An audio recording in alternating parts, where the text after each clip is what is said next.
Students, now discuss about pathogenicity of Wuchereria bancrofti.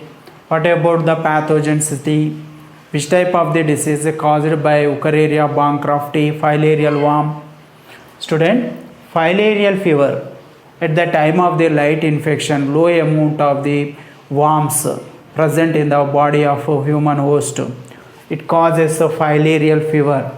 What about the filarial fever? Which type of the symptoms present in filarial fever? Headache, mental depression, increase in body temperature.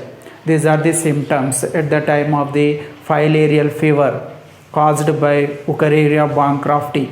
Next, in general infection, normal amount of the Wuchereria bancrofti worms present in the body of man that causes infection of the filarial worm also leads to occurrence of the inflammation of the lymph vessels and lymph glands.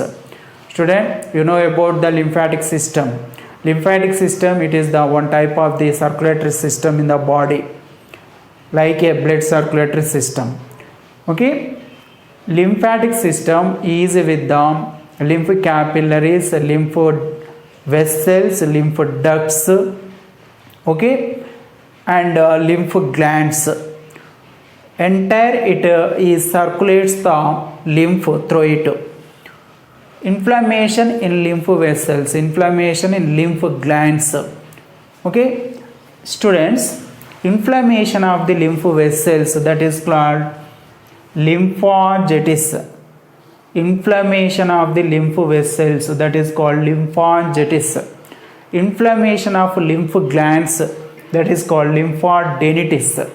Student, lymphangitis, lymphadenitis. Okay. Next, what about the lymphedema? Lymphedema, that means accumulation. These are the Wuchereria worms also causes accumulation of the fluids, accumulation of the body fluids in some regions of organs, in tissues. That is called lymphedema. It is occurs due to the heavy infection of the filarial worms. In case of heavy infection, accumulation of the dead worms. Accumulation of the dead worms that blocks the lymph vessels and lymph glands, okay, and causes the immense swelling. Immense swelling, that is noticed, immense swelling that is noticed in extremities of limbs. Extremities of limbs means limbs, forelimbs, hind limbs. These are hands and the legs. Last part, end part of the limbs, scrotum of the males. Scrotum, it is the part of the male reproductive system. Testis is surrounded with the sac-like structure, that is folded skin, that is called scrotum. Okay. Scrotum of the males. Mammary glands in females. Mammary glands in females. Okay, students.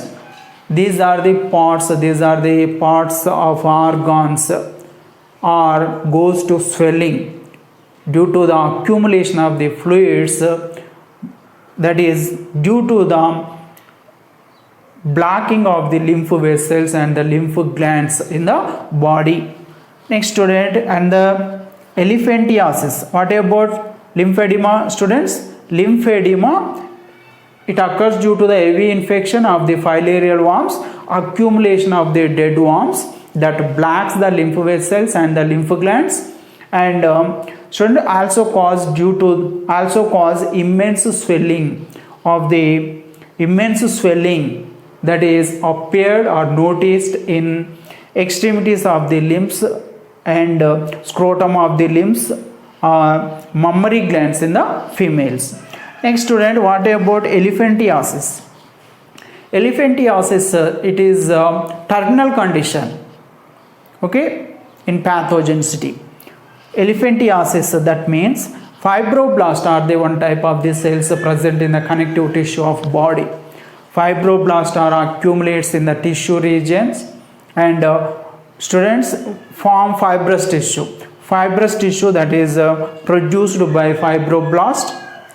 Okay, fibroblast accumulate in the tissue region and forms the fibrous tissue. In severe cases, sweat glands of the skin in some regions goes to disintegrate and skin becomes into more rough. Okay, it is about the terminal condition by the filarial worms, that is called elephantiasis. Due to the light infection causes filarial fever. General infection causes lymphangitis, lymphadenitis, and student AV infection that causes lymphedema. Okay, that is symptomized with swelling of some regions in body. And elephantiasis, it is the terminal condition.